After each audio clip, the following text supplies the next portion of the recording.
আপনার যে প্রিপারেশনের জন্য যে সময়টা দরকার সেটা তো আপনাদেরকে দিতে হবে। সে কারণে আমরা বলছি যে হিউম্যান ইন্টারভেনশন ছাড়া আমরা ডিজিটাল পদ্ধতিতে অডিট সিলেকশন করতে চাই, যাতে করে অডিট সিলেকশন নিয়ে ট্যাক্সপেয়ারদের মনে যে সন্দেহ থাকে অথবা তাদের মনে যে প্রশ্ন হয়, এ ধরনের কোনো প্রশ্ন যেন উদ্রেক না হয়। আমরা সেই লক্ষ্যে কাজ শুরু করেছি।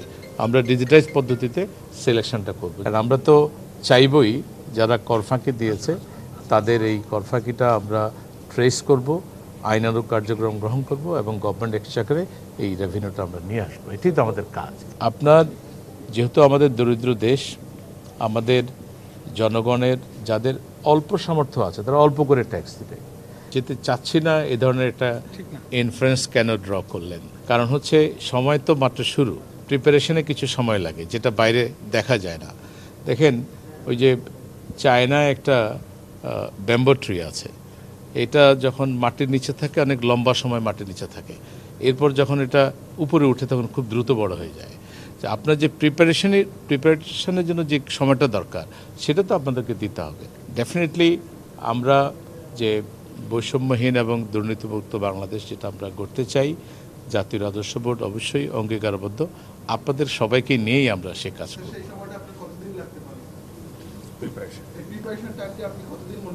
এটা বলা মুশকিল, এটা বলা মুশকিল। আমরা আসলে জিনিসগুলো আপনারা যদি খেয়াল করেন, আমরা যদি জিনিসগুলো ধীরে ধীরে ঠিক করছি, রাইট ম্যানকে রাইট পজিশনে নেওয়া, কাজগুলো শুরু করা, এগুলো কিন্তু তারপরে যেটা বললেন যে তথ্য উপাত্ত জোগাড় করা, এই কাজগুলো আমরা করছি। সেটা করা হয়েছে এই জন্য যে আমাদের একটা ইমেজ সংকট আছে, যে আমরা যে ম্যানুয়াল পদ্ধতিতে যে অডিটগুলো সিলেকশন করি এটা অবজেক্টিভ হয় না। এ ধরনের একটা কমপ্লেইন অথবা এই ধরনের একটা অভিযোগ আমরা ট্যাক্স পেয়ারদের থেকে পেয়ে থাকি। বিশ্বমানের থার্মিক্স রড, সালাম স্টিল থার্মিক্স, দেশের একমাত্র থার্মিক্স রড।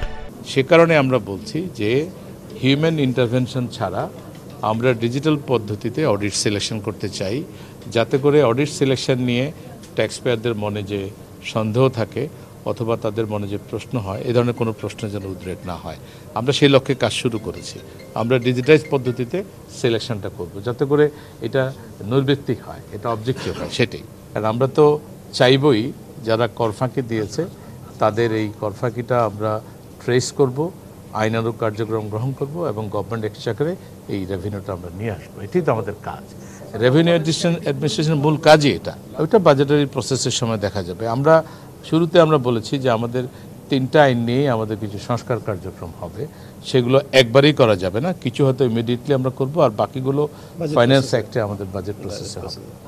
না, এটা যদি আপনি আমাদের বাংলাদেশের ইতিহাস দেখেন, আমরা যখন শুরু থেকে এই মানে আমাদের করমুক্ত আয়ের যে সীমা নির্ধারণ করলাম এবং সেটা ধীরে ধীরে বাড়তে এখন 3.5 লাখে আসলো, তাই না?